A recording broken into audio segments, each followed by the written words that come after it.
ఈరోజు మా మావయ్య వాళ్ళ అబ్బాయిది నిశ్చితార్థం ఫంక్షన్ ఉందండి. అందుకని చెప్పి అందరం కలిసి రెడీ అయ్యాం. మా గోదావరిలో ఏంటంటే అందరం కలిసి ఎవరి ఫంక్షన్కి అయితే వెళ్తామో వాళ్ళే ఆటో కానీ ఏదో ఒకటి తీసుకెళ్ళడానికైతే పురమాయిస్తాడు. ఇవాళ అయితే ఆటో పెట్టారు కాబట్టి 11:00 వచ్చేసింది. ఈలోపు తాతయ్య ఇంకా రెడీ అయిపోయి వెళ్ళిపోయాం. ఇదైతే మా అమ్మ చీర. నేను చాలాసార్లు కట్టుకుందామని తీసుకున్నాను. మా అమ్మకి నా మీద ఎక్కువ నమ్మకం అనమాట.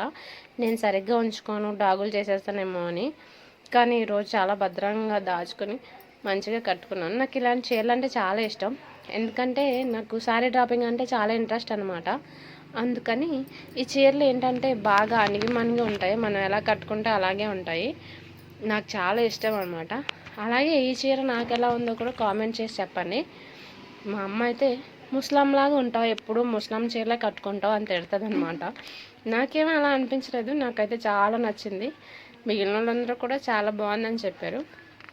నేను, మా అమ్మాయి, మా అమ్మ, మా బుడ్డది అందరూ వెళ్ళిపోయామన్నమాట. మా బుడ్డ ఫ్రాక్ చూసారా? ఈ ఫ్రాక్నే మా చెల్లి మా బుడ్డోడి కేసు మరి రెడీ చేసింది అని చూడండి, ఎంత బుద్ధిమంతుల్లాగా ఫోటోలకు ఫోజులు ఇచ్చాడో. మీరు మాత్రం సబ్స్క్రైబ్ చేసుకోండి ప్లీజ్. Thank you.